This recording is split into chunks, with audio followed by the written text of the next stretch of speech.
High বন্ধুরা, তোমরা সবাই কেমন আছো? আশা করি তোমরা সবাই ভালো আছো, সুস্থ আছো। আমিও ভালো আছি। আবারও চলে এসেছি একটি নতুন ভিডিও নিয়ে। তো এই দেখো বন্ধুরা, আমি দুপুরে থালা বাসন ধুয়ে তারপরে দেখো এখানে আমি দুধ গরম করে নিয়েছি। এবার বাইরে চলে এসেছি, এসে এখানে গরু বাঁধা আছে, তো এখানে কিছু গোবর আছে, ওগুলো আমি কোদালে করে কুড়িয়ে নিচ্ছি। আমার মেয়ে আমার কাছে দাঁড়িয়ে আছে আর সোনিয়া হলে ক্যামেরা করে দিচ্ছে। তো এ দেখো এখানে তারটা আছে, এখানে গরুকে ছানি দেওয়া হয়।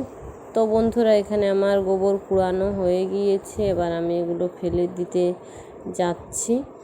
তো সে জমিনের ওপাশ দিকে এগুলো ফেলে দিয়ে আসবো। তো ফেলা হয়ে গিয়েছে, এবার আমি খাট বের করে নিলাম। এখানে আমি বাইরে তাল ঘষবো বলে খাটটা এখানে বিছিয়ে নিচ্ছি। তো তালগুলো ভালোভাবে ধুয়ে নিচ্ছি, কাদা ছিল তার জন্য। আজকে তালের রুটি বানাবো বলে তালগুলো ধুচ্ছি। দেখা যাক তালগুলো কি রকম আছে, আগে ছাড়িয়ে নিই, তারপরে তো বুঝতে পারবো না যে তালগুলো কি রকম আছে বলে। তো আমি টিফিনে জল নিয়ে নিচ্ছি। তো এই দেখো বন্ধু, এখানে আমি খাটে বসে করে তালগুলো একটু একটু করে ছাড়িয়ে নেব। ভিতরটা খুব সুন্দর দেখতে লাগছে বন্ধুরা। তো জানি না তারপর এর ভিতরে কি আছে না আছে। তো চলো তোমরা দেখতে থাকো। এখানে আমি বাইরটা কিছুটা ঝাঁট দিয়ে দিয়েছি, এ পাশে ছাগল বাঁধা আছে আর ও পাশটা বাকি আছে ঝাঁট দিতে। তো এগুলো আমি কুড়িয়ে ফেলে দেব। ছাগলকে ঘাস দেওয়া হয়েছিল, তো কিছু ঘাসও খেয়েছিল আর কিছু ঘাস আছে, তো ওগুলাই জবরা হয়েছে, তো ওগুলো ফেলে দিতে যাচ্ছি আমি। তারপর এসে এখানে এ পাশটা ঝাঁট দিয়ে দিচ্ছি। আর এখানে বাবা হলে কার সাথে কথা হচ্ছে ফোনে বসে বসে। তো এই দেখো বন্ধুরা, আমি বাইরটা ঝাঁট দিচ্ছি। তো ঝাঁট দেওয়া হয়ে গিয়েছে, কিছুটা বাকি আছে। এরপর আমি হাত পা ধুয়ে তারপর কিছু কাজ করে নেব আবার। তো বন্ধুরা, এই দেখো আমি হাত পা ধুয়ে রেডি হয়ে কিছুক্ষণ বসেছিলাম, কারেন্ট ছিল নি। তারপর কারেন্ট এসলো, তো এই দিদিগুলো এসেছিলো, এসে করে বসেছিল ওরা জল নেবে বলে। তারপরে দেখো কারেন্ট আসার পর জল নিয়ে নিচ্ছি, বোতলে করে ভরে নিচ্ছি।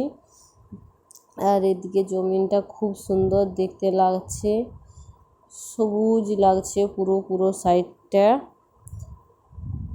তো তোমরা কমেন্ট করে জানাবে বন্ধুরা যে জমিনগুলো কি রকম দেখতে লাগছে। তো জল ভরা হয়ে গিয়েছে বন্ধুরা, এবার আমি আটা নিয়ে চলে এসেছি বাইরে। এখানে আমার মেয়ে বসে বসে খেলা করছে, তো এখানে আমি আটা নিয়ে চলে এসেছি। এখানে আটাটা ওকে দেখে দেখে মাখিয়ে নিচ্ছি, রুটি বানাবো। আসলে বন্ধুরা, আমিও যে তালটা ছাড়িয়েছিলাম ওর ভিতরে পোকা ছিল, তার জন্য আমি তালটা রুটি বানাতে পারলাম না। তো আমি এমনি রুটি বানিয়ে নিচ্ছি। সব তাল সমান থাকে না বন্ধুরা, কিছু তালগুলো ভালো থাকে ভিতরে আর কিছু তালগুলো পোকা থাকে। তো জনগুলো পোকা থাকে ওগুলো পিঠে বানায়নি, ওগুলো ফেলে দিই, ওগুলো তো খাতে নেই না। তারপরে জনগুলো ভালো থাকে ওগুলো পিঠে বানায়। তো তাল পিঠে করা হলো নি, তো এমনি আমি রুটি বানিয়ে নিচ্ছি।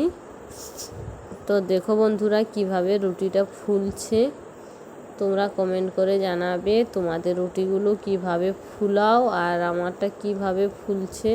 জানি না আদৌ ভালো হচ্ছে না ওটা তোমরাই কমেন্ট করে জানাবে।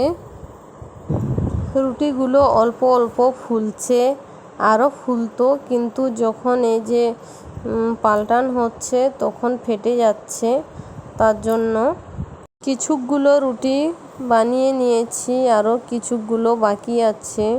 তো বন্ধুরা, তোমরা দেখতেই পেলে আমি আজ কি কাজ করেছি না করেছি। তো বন্ধুরা, আমার ভিডিও যদি তোমাদের ভালো লেগে থাকে তাহলে তোমরা কমেন্টে অবশ্যই জানিও যে আমার ভিডিও কী রকম হয়েছে। আর যদি আমার ভিডিওর মধ্যে কিছু ভুল হয়ে থাকে তাহলে তোমরা আমায় ক্ষমা করে দিও। ভিডিওটা আর বেশি বড় করছি না, এখানেই শেষ করছি। তোমরা সবাই ভালো থেকো, সুস্থ থেকো, নিজেদের খেয়াল রেখো। আবার অন্য নতুন ভিডিওতে তোমাদের সাথে দেখা হবে। তো টাটা।